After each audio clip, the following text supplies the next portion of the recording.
Have you ever been judged by your cover? Told you don't belong? What happens when a self-important manager, drunk on a tiny bit of power, decides to publicly humiliate a traveler just for the way she looks? He accuses her of sneaking into first class, yelling at her in front of a crowded airport lounge. But he's about to learn a lesson in humility he will never forget. Because the woman he's insulting doesn't just have a ticket. She owns the entire plane. Stay with us, because this is one story of brutal, satisfying karma you don't want to miss. The air in the Meridian Airways first-class lounge at JFK Terminal 4 was thick with a familiar, stale perfume, a mix of entitlement, weak coffee, and palpable anxiety. It was 8 p.m., and the flagship flight, MA 100 to London Heathrow, was in the midst of a rolling delay. Tucked into a corner, Serafina Hayes looked like anything but the most important person in the building. She was 34, and beneath a worn grey university hoodie and a pair of noise-cancelling headphones, she was watching. Her joggers were frayed, her sneakers well-loved. To the passing eye, she was a college student, maybe a backpacker who'd gotten a lucky upgrade. She was, in fact, the new owner of Meridian Airways. 3 months ago, following her father's unexpected passing, Serafina had inherited the Hayes Foundation's controlling interest in the airline. While the world saw Meridian as a legacy carrier, Serafina saw the truth. It was a dinosaur, bleeding money and rotting from the inside. Her father had bought it as a passion project. She had inherited it as a multi-billion-dollar problem. She wasn't supposed to be here. She was supposed to be in her private jet, a sleek Gulfstream G700 currently parked in a private hangar, flying directly to the emergency board meeting in London. But she had cancelled it. "You can't see the rot from 50,000 feet, David," she'd told her frantic head of operations. "I'm flying commercial. I'm going in blind. I want to see what our customers see." And so here she was, in seat 1A, booked under a nondescript corporate name. She was observing the rust. The lounge staff was a case study in selective attention. A businessman in an ill-fitting suit, talking loudly on his phone about leveraging assets, had his champagne flute refilled 3 times in 20 minutes. An elderly couple, clearly wealthy and dripping in quiet luxury, were fawned over by a flight attendant. Serafina, however, was invisible. She'd been sitting with an empty water glass for 45 minutes. Not a single staff member had made eye contact. This, she noted on her phone, was Data. Then he entered the lounge. His name was Mark Gallagher. His name tag identified him as the duty manager. He wasn't walking, he was strutting. His suit was too tight, his hair slicked back with too much gel, and his face was flushed with a self-importance that precedes a fall. He surveyed the room not like a host, but like a warden. He was the kind of man who loved rules, not because they created order, but because they gave him a weapon. Serafina watched as he berated a young lounge attendant, his voice a low hiss that still managed to carry. "That's the 3rd time I've seen you stack the napkins wrong. Is it that hard? Do you understand basic instructions?" The attendant, a young woman named Chloe, visibly flinched. "Yes, Mr. Gallagher, sorry. Sorry doesn't fix incompetence," he snapped. His eyes swept the room, landing on the loud businessman. He smiled, a greasy, obsequious expression. "Everything to your liking, Mr. Peterson." "Just fine, Mark. Just get this bird in the air," the man boomed. "Working on it, sir. Just a minor technical snag." Mark's gaze continued its sweep. It passed over the elderly couple with a brief, respectful nod. Then it landed on Serafina. He stopped. His eyes narrowed. He took in the hoodie, the joggers, the dark skin. His expression, which had been fawning just seconds before, curdled into one of profound suspicion. He looked around, as if searching for the real passenger she was accompanying. Seeing no one, he adjusted his tie, puffed out his chest, and began to walk toward her. Serafina sighed, taking off her headphones and placing them on the table. She'd been hoping to observe the system. She was about to become the incident. Mark Gallagher approached Serafina's small table with the predatory patience of a parking warden spotting an expired meter. He didn't speak immediately. He just stood there, towering over her, his arms crossed. He let the silence hang, a deliberate tactic designed to make her feel small, to make her explain herself without being asked. Serafina refused to play. She simply looked up at him, her expression neutral, and waited. The lack of an immediate, flustered apology seemed to anger him. His lip curled. "Excuse me, ma'am," he began, his voice a perfect blend of fake politeness and genuine condescension. "Are you aware of where you are?" "I am," Serafina said, her voice quiet but firm. "I'm in the Meridian First Class lounge." "You are," he agreed, drawing the word out. "And this lounge, as the name implies, is for our first-class passengers. And of course, our Meridian Black Diamond members." He looked her up and down again, a slow, insulting appraisal. "You don't appear to be dressed for a first-class experience." Serafina felt a familiar coldness settle in her stomach. This was the moment. The protocol was about to give way to the prejudice. "I wasn't aware there was a dress code," she replied, matching his calm. Mark let out a short, barking laugh. "There's a dress code, and then there's common sense. This is an exclusive space for our premium guests. Not a—" he gestured vaguely at her.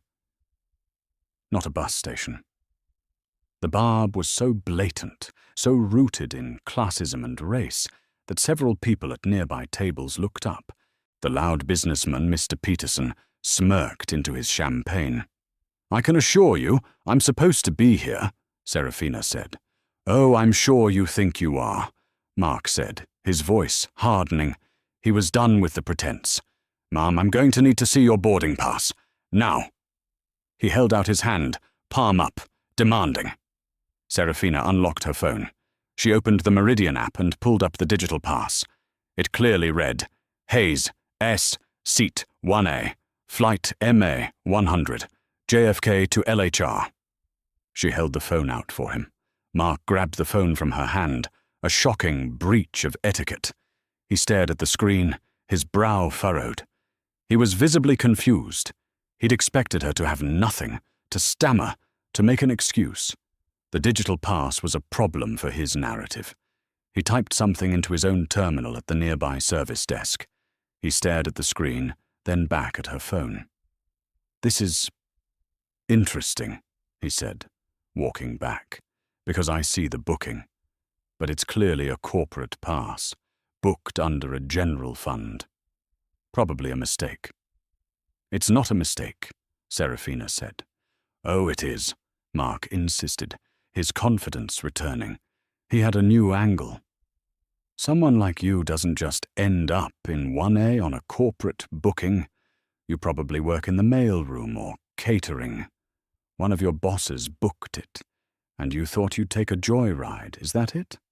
Thought you'd sneak into the lounge, get some free drinks?"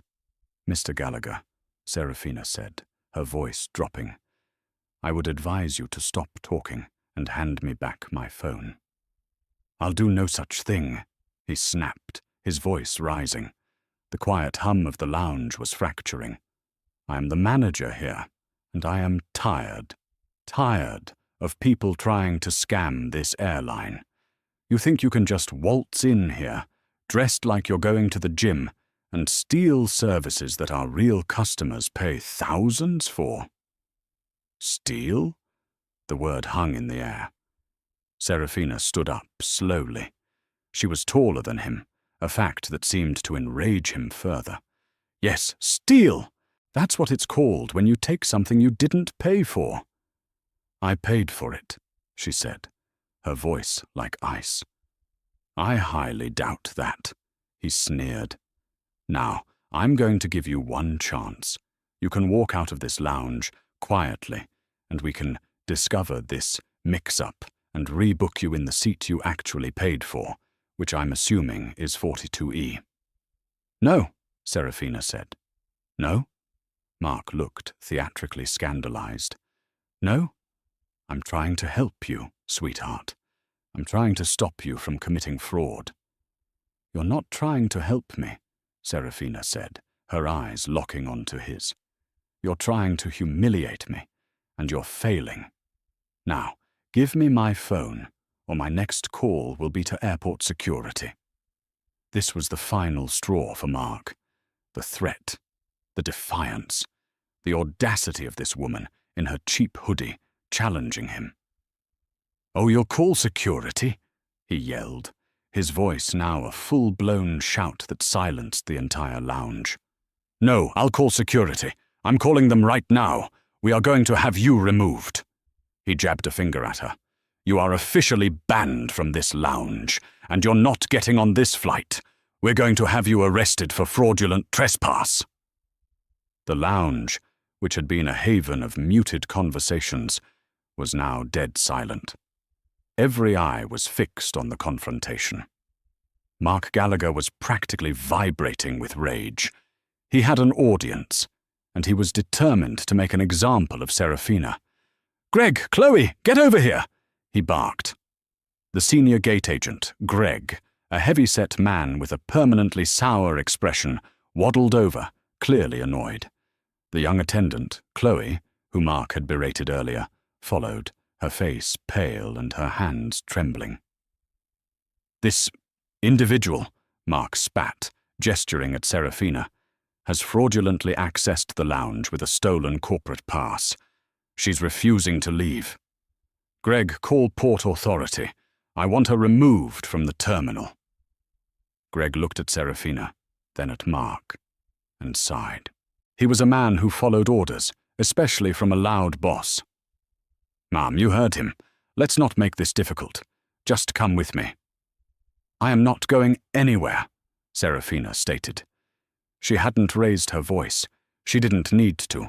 Her stillness was a stark contrast to Mark's sputtering fury. I am a ticketed first-class passenger, and you are all participating in a fascinating service failure.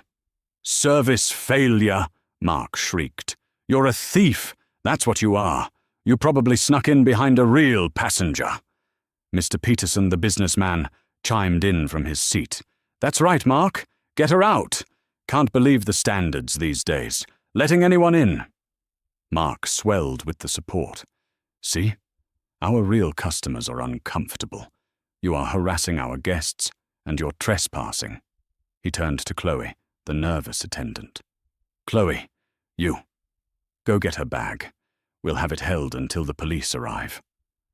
Chloe looked at Serafina, then at Mark. She was frozen. But, sir, her phone. It said 1A. Are you questioning me? Mark hissed, getting in her face. I said the pass is fraudulent, hacked, a glitch. It doesn't matter what the phone says. Look at her. Does she look like she belongs in 1A? Now do your job, or you'll be cleaning toilets for the rest of your career. Get the bag. Chloe looked like she was about to cry, but she took a half step toward Serafina's chair, where her simple backpack sat. Don't touch my bag, Serafina commanded. Her voice was low, but it cut through the air and stopped Chloe in her tracks. Serafina looked past Mark, past Greg, and stared at the cowering attendant. Chloe, right? Look at me. Chloe met her gaze. You're in a difficult position, Chloe. You have a manager who is clearly compromised. He's given you an unlawful order. He's created a hostile and discriminatory environment. You have a choice. Are you going to be complicit in this? Complicit? Mark roared. She's threatening you, Chloe. That's harassment. Greg, call security now. Tell them a passenger is threatening staff. Greg pulled out his radio. Dispatch, this is Gallagher at Meridian Lounge, Gate 12. We have a non-compliant, hostile individual refusing to leave. Request immediate Port Authority assistance. They're on their way, ma'am, Greg said, tucking the radio away with grim satisfaction. You're in real trouble now. Serafina simply nodded. Yes, someone is. She calmly took her phone back from Mark's hand. He was so stunned by her audacity that he didn't resist. She typed a single, quick text message. David. Lounge. Now. Texting your imaginary lawyer? Mark sneered. It's too late for that. You should have just walked away. The doors to the lounge hissed open. 2 Port Authority officers entered, hands resting on their belts. That her? One of the officers asked, pointing at Serafina. Yes, officer, Mark said, stepping forward, his chest puffed. Thank you for the prompt response. This woman, I have no idea how she got in here, but she's been harassing guests, threatening my staff, and is refusing to leave. She's claiming to have a first-class ticket, but it's clearly fraudulent. The officers looked at Serafina. She looked calm. Too calm. This wasn't the usual profile of a disorderly passenger. Ma'am, the first officer said, we've had a complaint. We need you to come with us. I understand, officer, Serafina said, but before I do, the man who called you is about to get some new information. I suggest you wait for it. We're not waiting for anything, Mark snapped. Cuff her if you have to. That won't be necessary, said a new voice. A man was sprinting through the terminal, his tie undone, his face slick with sweat. He burst through the lounge doors, his eyes wide with panic. It was David Foster, the head of North American operations. David Foster skidded to a halt, his chest heaving. He was a man who usually lived in pressed suits and calm conference calls. Right now he looked like he'd just run a marathon. He took in the scene in one horrifying snapshot. Mark Gallagher, puffed up and red-faced. Greg looking smug. The 2 Port Authority officers. And Serafina Hayes, standing there, radiating a terrifying Arctic calm. David's blood turned to ice water. Mr. Foster, Mark said, beaming. He thought a higher-up had arrived to back his play. Thank goodness you're here. I was just handling a very difficult situation. This woman— Mark, stop talking, David interrupted. His voice was a strangled whisper. Mark's smile faltered. He was confused. But, sir, she was sneaking. Mark, I am not going to say it again, David said, his eyes locked on Serafina, full of pure, unadulterated terror. Shut your mouth. Mark, for the first time, realized something was terribly wrong. His bravado evaporated, replaced by a cold, creeping dread. He looked from David's pale face to Serafina's neutral one. David Foster ignored everyone. He walked directly to Serafina, his head slightly bowed. Miss Hayes, he breathed, his voice shaking. I am so sorry. My car was blocked by a ground crew vehicle. I was at the curb. I got your text. I ran. I am so sorry for this. The entire lounge held its breath. Mark Gallagher's brain short-circuited. He looked at David, then at Serafina. Ms. Hayes, what's going on? Who is she? David turned to Mark. The terror in his eyes was gone, replaced by a rage so profound it was silent. Who is she? David repeated, his voice dangerously quiet. You've been the lounge manager for 3 years, Mark. You read the company memos, don't you? You know the Hayes Foundation took controlling interest. You know the new owner was flying to London tonight for the emergency board meeting. A single, terrible, impossible idea began to form in Mark's mind. His face went from red to a sickly, mottled white. His hands began to shake. No, Mark whispered.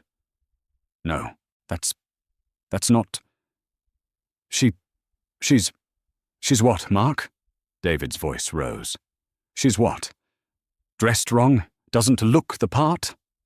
David turned to the entire lounge, to the officers, to Mr. Peterson, who was now trying to hide behind his newspaper. Everyone, David Foster announced, his voice echoing in the stunned silence. This is Serafina Hayes. She is the principal stakeholder and the new chairwoman of Meridian Airways. She doesn't just have a ticket for first class.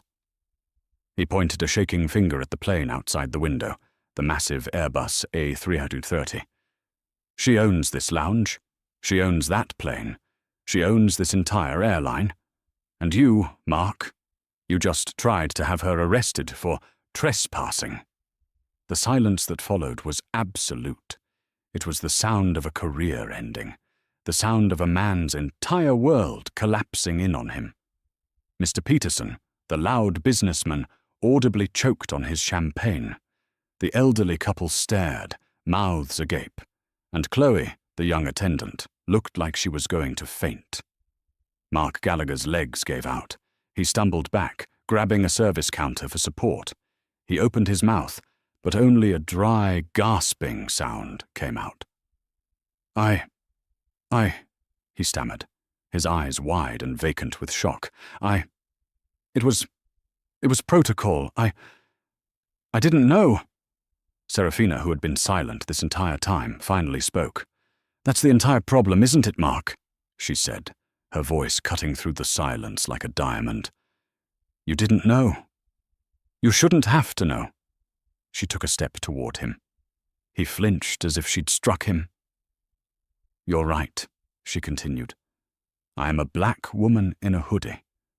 But what if I wasn't the owner? What if I was just a software engineer who'd saved up for a year for this ticket? What if I was a lawyer, a doctor? What if I was just a human being who paid for a service? She looked around the room. You didn't just fail me.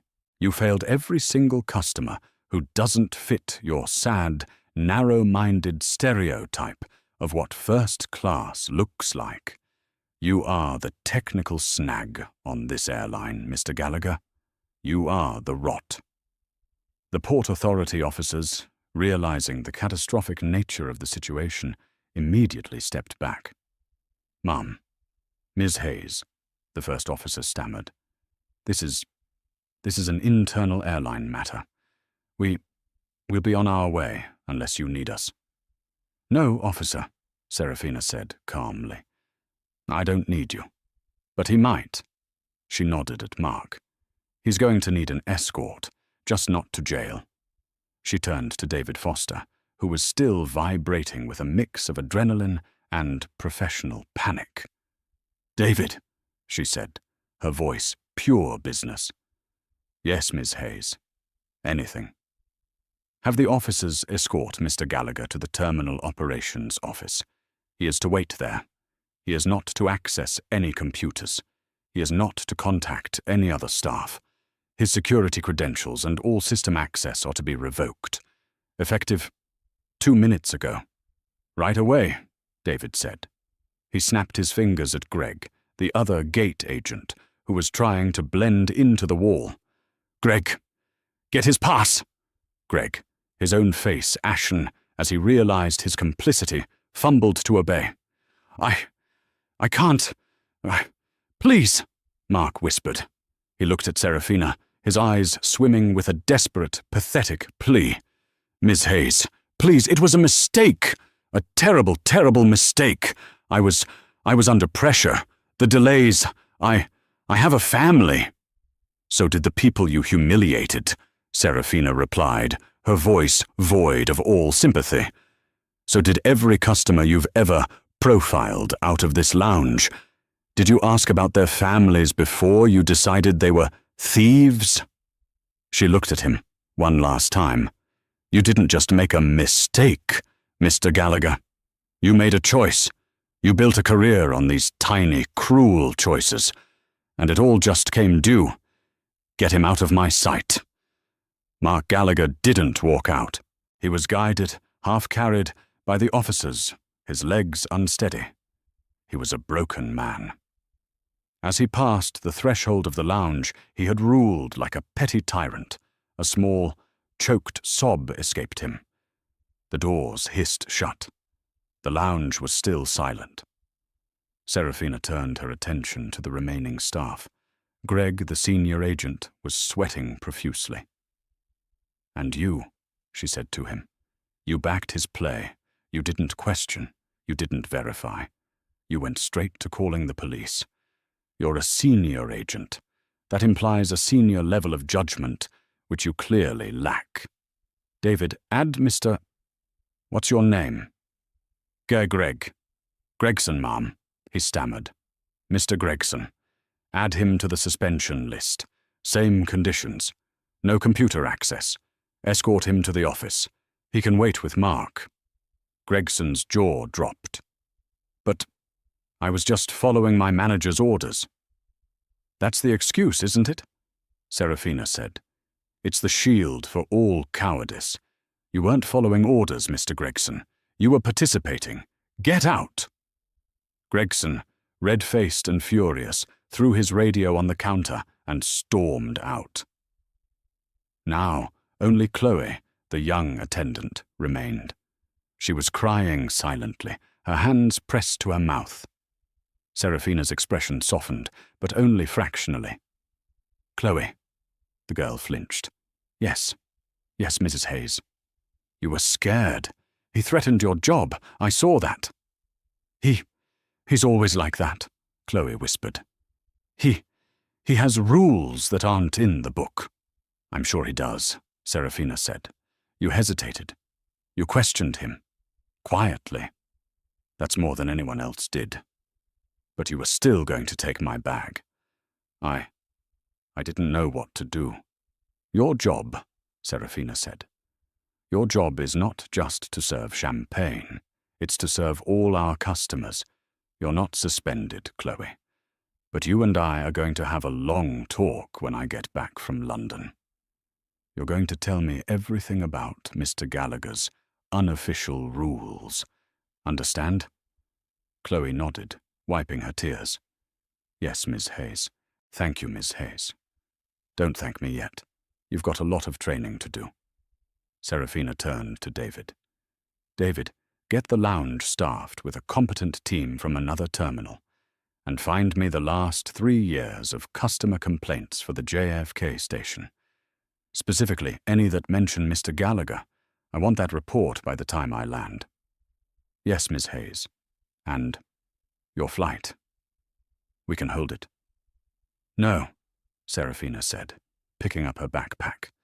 "We're already delayed. The last thing I'll do is inconvenience the real customers any further." She looked at Mr. Peterson, the businessman, who was now staring intently at his shoes. "Sir," she called out. He looked up, terrified. "You have a fine suit.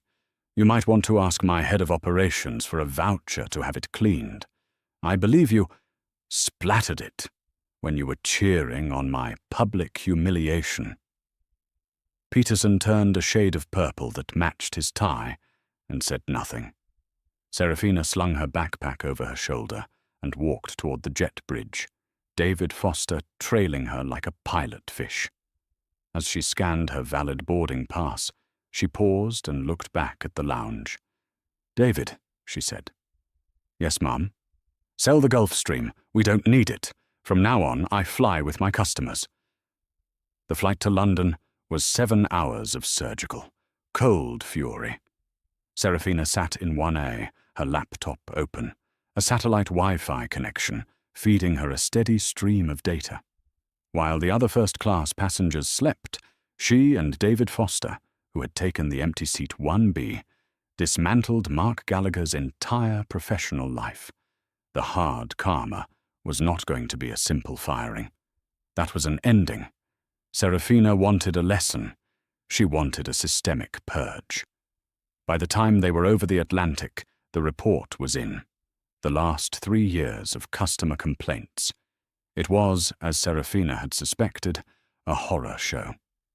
There were 24 distinct complaints filed against Mark Gallagher. 12 of them were from women of color. 6 were from people who spoke with foreign accents. All of them detailed accusations of unwarranted suspicion, aggressive questioning, and discriminatory behavior. And every single one of them had been resolved by one man, Mr. Gregson, who, as senior agent, was responsible for the initial investigation.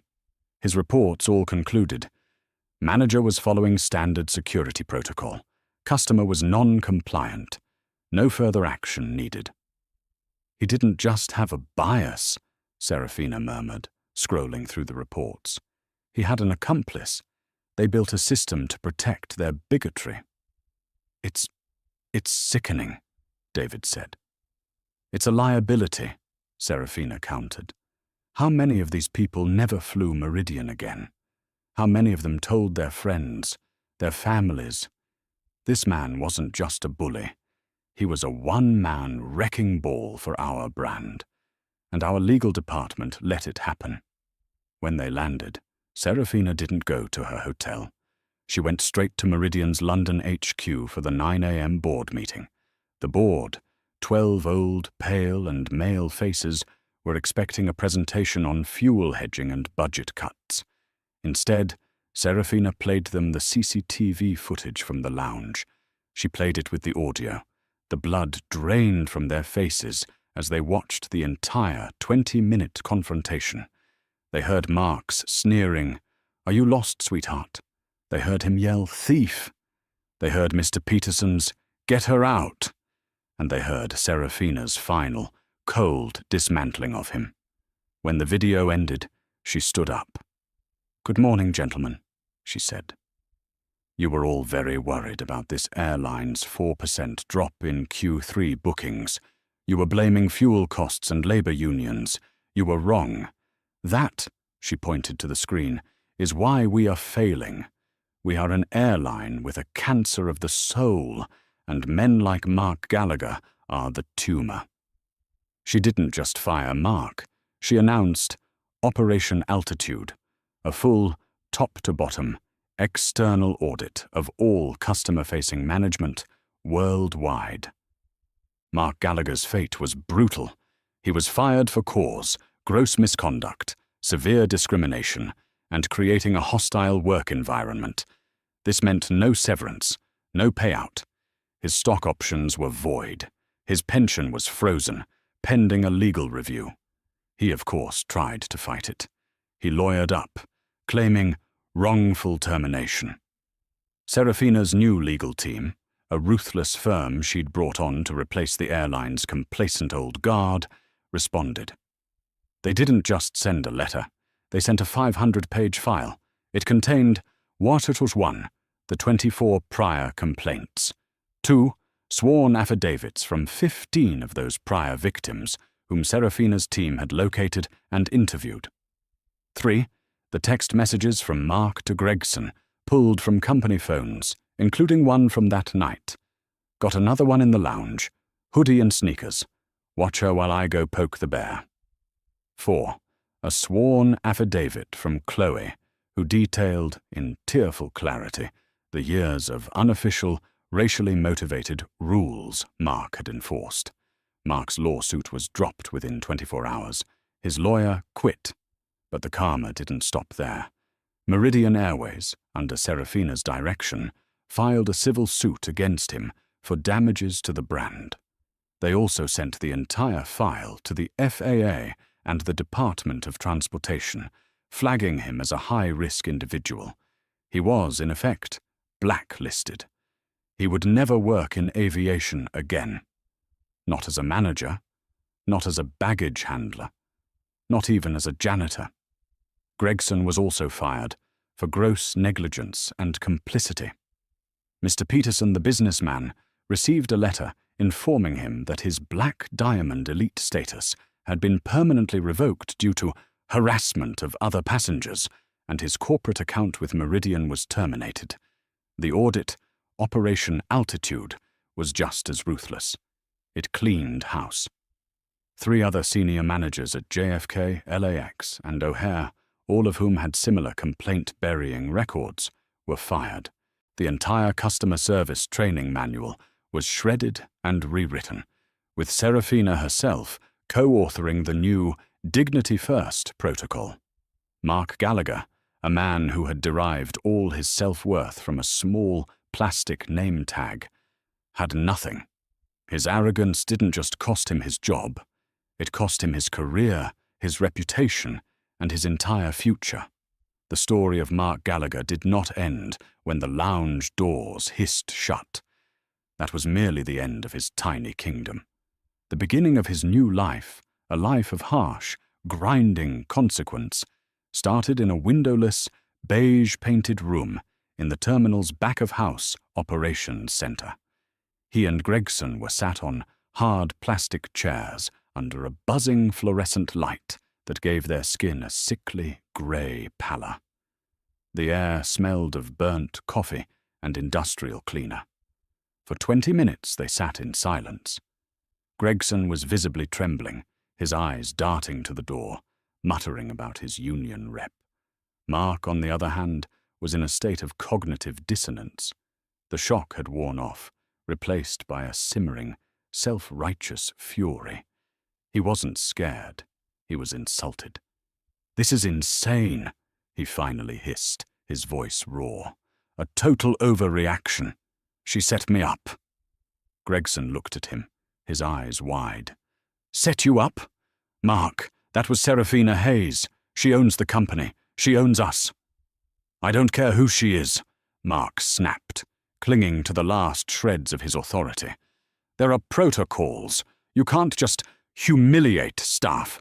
I was protecting company assets. I was dealing with a suspicious individual. This is wrongful termination, plain and simple. I'll sue. I'll sue her. I'll sue David Foster. I'll sue the whole damn airline." "Sue?" Gregson whimpered. "They're going to fire us, Mark. My pension." "They can't just fire us," Mark insisted, his voice rising. "We have rights. It was a simple mistake, a misunderstanding. I'll get a lawyer. We'll fight this." Mark was still spinning this fantasy when the door opened. It wasn't David Foster. It was two new faces, a stone-faced woman from Human Resources and a man in a very expensive suit carrying a slim leather briefcase. He was from Meridian's new legal team, a shark Serafina had put on retainer the moment she took control of the company. "Mr. Gallagher, Mr. Gregson," the HR woman said, her voice devoid of all emotion. "This is a formal suspension hearing, effective immediately." "A hearing?" Mark scoffed. "I want my union rep. I want my lawyer." The lawyer stepped forward and placed two thin folders on the table. "You are management, Mr. Gallagher. You are not a union employee, and this is not a negotiation. This is a notification." He slid the first folder to Mark. "You are suspended without pay, pending a full investigation for gross misconduct, violation of federal anti-discrimination statutes, harassment, and creating a severe and hostile work environment." He slid the second folder to Gregson. "You are suspended for gross negligence, complicity, and falsification of official reports. Your system access has been terminated. Your airport credentials are now void. An officer will escort you both from the property. You are not to contact any Meridian employees. Any attempt to do so will be seen as retaliation." Mark stared at the paper. "Falsification of what reports?" The lawyer smiled, a thin, predatory expression. "We're just getting started." While Mark's world was being forensically dismantled, Serafina's was accelerating. 7 hours later, she landed in London. She hadn't slept. She had spent the entire flight on the satellite Wi-Fi in a digital war room with David Foster and her new legal counsel. She didn't go to her hotel. She went straight to Meridian's glass and steel headquarters for the 9 a.m. emergency board meeting. The boardroom was a cathedral of old money, all dark mahogany and hushed reverence. The 12 board members, all men, all over 60, all pale with panic, were assembled. They were expecting a scolding about fuel prices. Serafina walked in, still in her hoodie and joggers. She had made a point of not changing. She stood at the head of the table. "Good morning, gentlemen," she said. The room was silent. "You're all worried about our Q3 numbers. You've been blaming market saturation and labor costs. You're wrong." She nodded to David, who was at a terminal in the corner. "For the last 3 months, I've been reading your reports. They're full of corporate jargon. De-risking, leveraging assets, optimizing the customer journey. It's all meaningless. I flew here last night to see what the customer journey actually looks like. I'd like to show you." David hit a key. The massive 8K screen at the end of the room lit up. It was the CCTV footage from the JFK lounge, with full, crystal-clear audio. For 20 agonizing minutes, the most powerful men in the company watched the scene unfold. They watched Mark Gallagher, one of their mid-level managers, sneer and posture. They heard him call their new owner a thief. They heard him yell, "Does she look like she belongs in 1A?" They heard the loud businessman, Mr. Peterson, cheer him on. They saw the cowering staff, the arrival of the police, and finally, David's panicked entrance. When the video ended, the silence in the room was absolute. Several of the men were physically ill. Serafina let the silence hang for a full 30 seconds. "That," she finally said, her voice dangerously quiet, "is why we are failing. That is the rot I've been telling you about. We are not an airline. We are a flying country club for a handful of entitled, prejudiced bullies. And it is bankrupting us, both morally and financially." She pointed to the screen. "Mr. Gallagher is not an anomaly. He is a symptom. He is the result of a corporate culture that prioritizes protocol over people and exclusivity over decency. He felt protected. He felt empowered to do that. And my investigation, which is now just 7 hours old, has already found why." David put a new file on the screen. 24. In the last 3 years, 24 separate customer complaints for discriminatory behavior filed against Mr. Gallagher. 12 from women of color, 6 from people with non-American accents. All of them, she locked eyes with the board, were buried.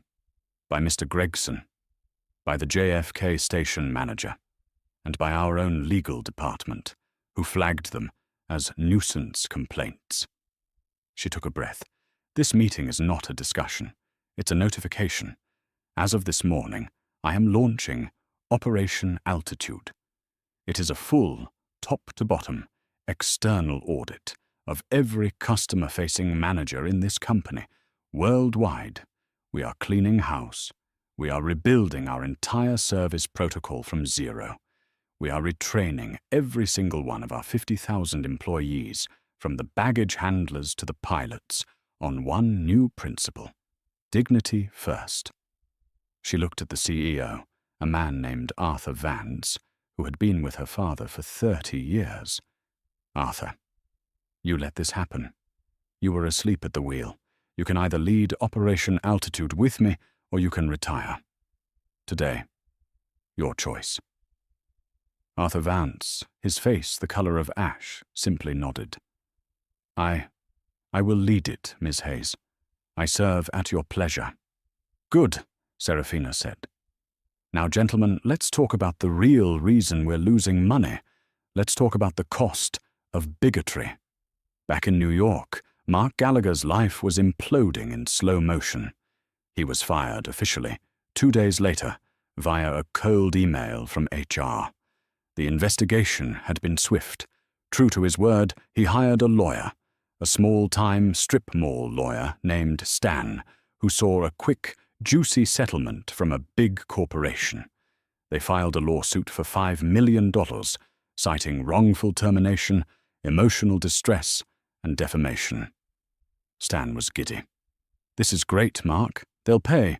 They won't want the publicity. A big, mean corporation firing a hard-working family man just for a misunderstanding. It's a slam dunk. The lawsuit was filed. The response from Meridian Airways was not a settlement offer. It was a box, a very, very large box, delivered to Stan's tiny office. It was the discovery file. Stan opened it. His giddiness faded. Inside was a 500-page file, professionally bound. Exhibit A, the full high-definition, multi-angle CCTV and audio recording of the entire 20-minute incident. Exhibit B, the 24 prior complaints of discrimination, all detailed. Exhibit C, sworn, notarized affidavits from 15 of those prior victims whom Serafina's team had located and interviewed. They detailed a pattern of systemic, malicious abuse. Exhibit D, a full log of Marks and Gregson's company text messages pulled from the server. This included the text from that night. Got another one in the lounge. Hoodie and sneakers. Watch her while I go poke the bear. And another from 3 months prior. Greg, need you to lose the complaint from that woman in 3B. The loud one. You know the drill. Exhibit E, a sworn affidavit from Chloe, the lounge attendant, detailing years of unofficial, racially motivated rules Mark had enforced, including a list of names he used for passengers he didn't think looked right. Exhibit F, a financial audit estimating the brand damage and lost revenue from the 24 identified incidents at over $2.2 million. At the very top of the box was a single letter from Serafina's new legal counsel, a firm named Kincaid and Spector. It read, Mr. Gallagher's lawsuit is frivolous, malicious, and sanctionable. We will not be offering a settlement. We will be filing for immediate summary judgment. And furthermore, we have attached a draft of our own lawsuit, which we will be filing against Mr. Gallagher personally for damages to the Meridian brand, breach of duty, and conspiracy to defraud the company. This lawsuit will be for $2.5 million. We will also be forwarding this entire file to the Department of Transportation and the FAA as a formal notification of a pattern of civil rights violations, which will effectively blacklist Mr. Gallagher from all future employment in the aviation industry. We await your client's immediate withdrawal of his suit. Stan called Mark, his voice shaking. Mark, you need to come in. Now. When Mark saw the file, he had his second, true moment of realization.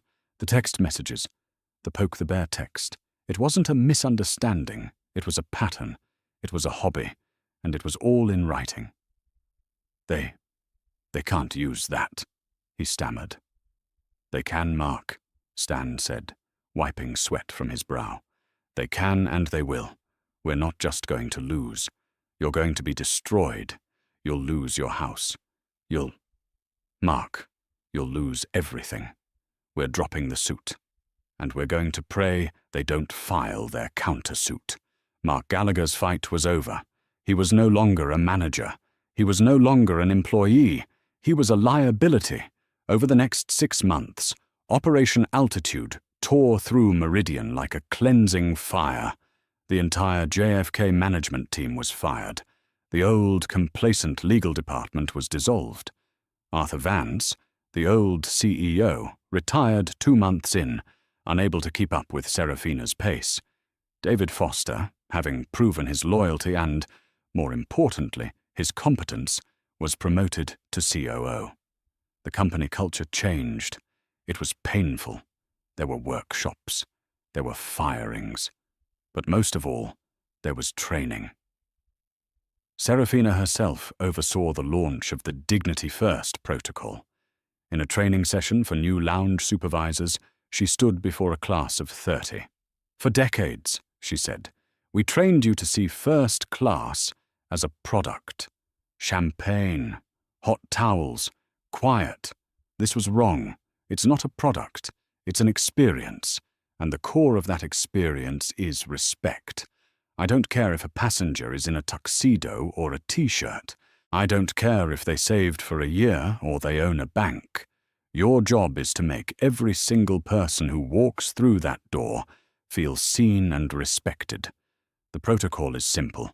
You see a human being. You treat them with dignity. Everything else is secondary. At the front of the class, helping to lead the presentation, was Chloe. She had been promoted to regional training supervisor. She was no longer pale and trembling. She was poised, confident, and passionate. The airline, once a symbol of stuffy, old-world entitlement, became the new face of modern, inclusive luxury. The stock price, after an initial dip from the costly restructuring, began to climb and climb. One day, the new head of customer loyalty, a position Serafina created, got a phone call.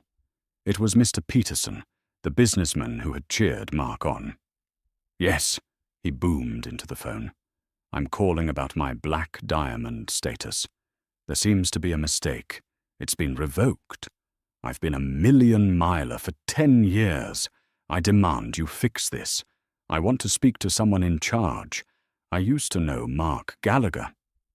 The agent, trained in the new protocol, was polite but firm. "Sir, I see the note on your file. Your status was permanently revoked by the chairwoman's office on October 24th due to a documented incident of passenger-on-passenger harassment." "Harassment? That's ridiculous. I was supporting your staff." "Sir, our new policy is clear. We have a zero-tolerance policy for discrimination or harassment from staff or passengers. Your account is closed. We thank you for your past business and wish you well on other carriers." Peterson was left sputtering at a dial tone. 1 year after the incident, the final piece of karma clicked into place. Mark Gallagher's life was a ruin. His lawsuit, dropped, had still cost him thousands. Meridian, in a final act of cold, corporate mercy, had chosen not to file its $2.5 million suit on the condition that he sign a permanent NDA and never set foot in an airport again. The FAA and DOT blacklisting, however, was real. He couldn't get a job in aviation. He couldn't get a job in logistics. He couldn't get a management job anywhere that required a background check. His severe and hostile termination, for cause, meant no severance, no pension. His wife, who had been married to a powerful airline manager, was not prepared to be married to a nobody. The divorce was quiet and quick. He was 48 years old, and he was unemployable. Finally, after 6 months of his unemployment benefits running out, he found a job. It was a third-party security contractor. Minimum wage, graveyard shift. His post was the food court at the Palisades Mall. It was a rainy Tuesday in October. Mark was standing near the Sparrow, his ill-fitting polyester blend security uniform chafing his neck. His feet ached in his cheap, discount bin boots. The food court smelled of stale grease and Cinnabon. His job was to stand there, to be a visual deterrent. He had no power. He couldn't even arrest a shoplifter. He could only observe and report. A group of teenagers on skateboards zipped past him, laughing. One of them, a kid with green hair, deliberately clipped Mark's shoulder, hard. "Watch it, rent-a-cop," the kid jeered. "Hey," Mark yelled, his old hollow authority flaring up. You can't ride those in here." The kids just laughed, giving him the finger as they rounded the corner. He was powerless. He was invisible. He was nothing. He turned, sighing, his shoulders slumped in defeat. And that's when he saw her. On the large, flickering television mounted above the smoothie stand, the business news was on. There she was, Serafina Hayes. She wasn't in a hoodie. She was standing on a sunny tarmac, her hair blowing in the wind, a sharp, elegant power suit, making her look like a queen. She was cutting a massive red ribbon. The chyron read, "Meridian soars. Airline announces record profits. 50,000 employee bonuses." The reporter was gushing. Ms. Hayes, in an incredible turnaround, has not only boosted Meridian stock by 40%, but she's just announced the largest purchase in aviation history: 20 new Bombardier Global 8000 jets, the most advanced, longest-range private jets in the world, to launch Meridian Private, a new charter service for the global elite. The camera zoomed in on Serafina's face as she smiled, bright and confident. "Meridian Airways is not just a carrier," she said, her voice clear and strong. "It's a promise that no matter who you are, where you come from, or what you're wearing, you will be treated with dignity. We're not just selling seats, we're selling respect. And as you can see," she motioned to the gleaming white jets behind her, "business is very, very good."